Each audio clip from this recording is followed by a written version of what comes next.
Adolf Hitler, Rise and Ruin of a Dictator. He began as a failed artist, a dreamer adrift in the chaos of post-war Europe.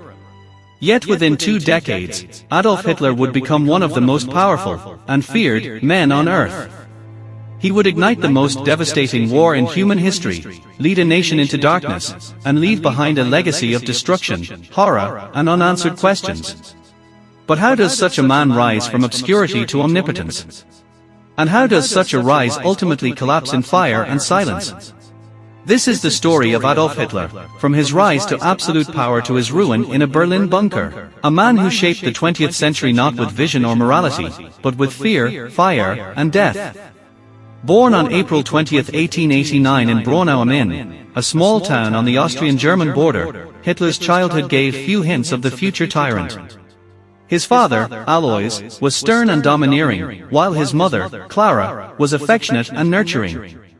Young Adolf idolized German culture and dreamed of artistic fame. But his application to the Academy of Fine Arts in Vienna was rejected, twice. Embittered, isolated, and increasingly paranoid, Hitler began to develop extreme views. In the streets of Vienna, he absorbed nationalist propaganda, anti-Semitic conspiracy theories, and a hatred for what he saw as cultural and political decay. In post-war Munich, Hitler joined the German Workers' Party, a small, radical nationalist group. His oratory skills, sharpened by years of isolation and frustration, electrified crowds. By 1920, the party had renamed itself the National Socialist German Workers' Party, the Nazis, and Hitler was its star speaker. He preached a toxic mix of nationalism, anti-Semitism, and anti-communism. For many Germans, broken by economic depression and national humiliation, his message struck a chord. In 1923, Hitler made his first bid for power in the Beer Hall Putsch, a failed coup in Munich. He was arrested and sentenced to 5 years in prison. He served just 9 months, but it was in his cell that he wrote Mein Kampf, a political manifesto blending autobiography with vision. He laid out his goals with terrifying clarity, dismantling democracy, expanding German territory, and purging those he deemed enemies, especially Jews. Upon his release, Hitler realized that power would not come from violence alone. He would need to manipulate the democratic system from within. Over the next decade, the Nazi Party built a broad political machine, appealing to workers, veterans, and the middle class. The global depression of 1929 was the final catalyst. As unemployment soared, Hitler promised jobs, pride, and revenge. In 1933, the Nazis were the largest party in the Reichstag. That January, Hitler was appointed Chancellor of Germany. What followed was a systematic dismantling of democracy. The Reichstag fire gave Hitler an excuse to crack down on civil liberties. The Enabling Act gave him dictatorial powers. Within months, all opposition parties were banned, trade unions crushed, and Germany became a one-party totalitarian state. Hitler's image, carefully crafted and obsessively controlled, was everywhere. He was the Führer, the supreme leader. Dissent became treason, fear became policy. The Nazi regime began rearming the military, violating the Treaty of Versailles.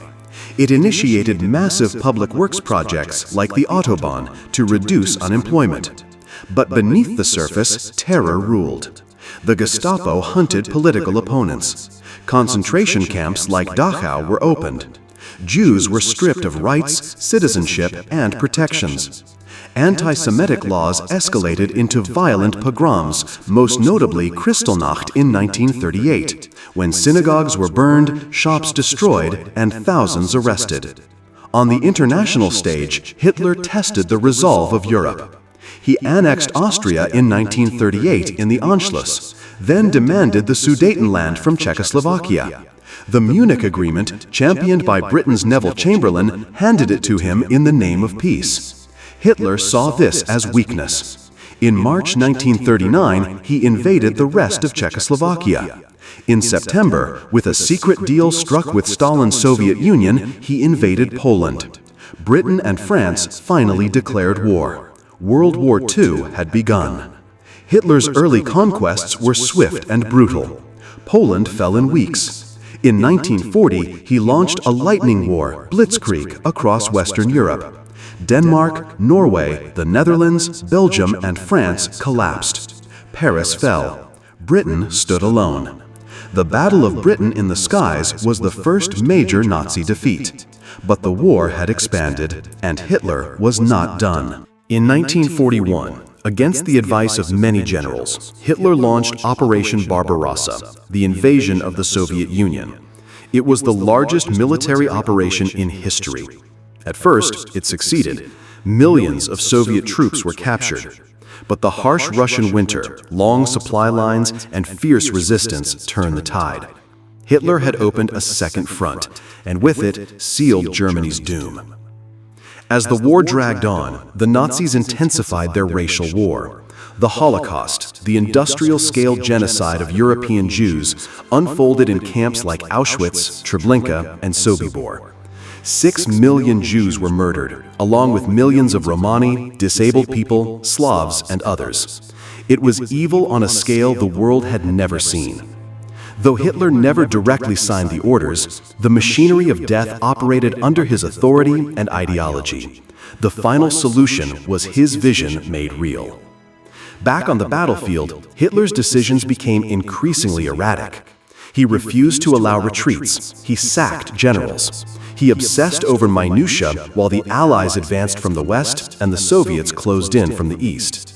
The failed assassination attempt on July 20, 1944, left him physically wounded and increasingly paranoid. By early 1945, Berlin was under siege. In his bunker beneath the city, Hitler raged at a world that had rejected him. On April 30, 1945, Adolf Hitler took his own life alongside Eva Braun, his longtime companion, whom he had married hours earlier. Their bodies were burned by AIDS. The Soviet army entered Berlin shortly after. The war in Europe ended days later. Hitler's reign of terror was over. But his legacy remains one of the darkest in history. He turned a democratic republic into a fascist dictatorship. He exploited fear, hate, and nationalism to consolidate power. He launched a world war that killed over 70 million people. And he orchestrated a genocide that scarred the conscience of humanity.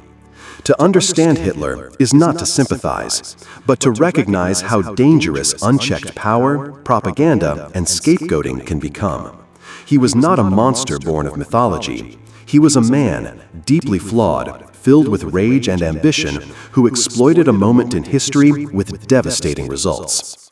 Today, the ruins of the Reichstag, the gates of Auschwitz, and the black and white images of marching armies serve as reminders. Reminders of how fragile civilization can be, how democracy can fall, and how one man's vision can become the world's nightmare. This is the story of Adolf Hitler, his rise, his ruin, and the warning he left behind.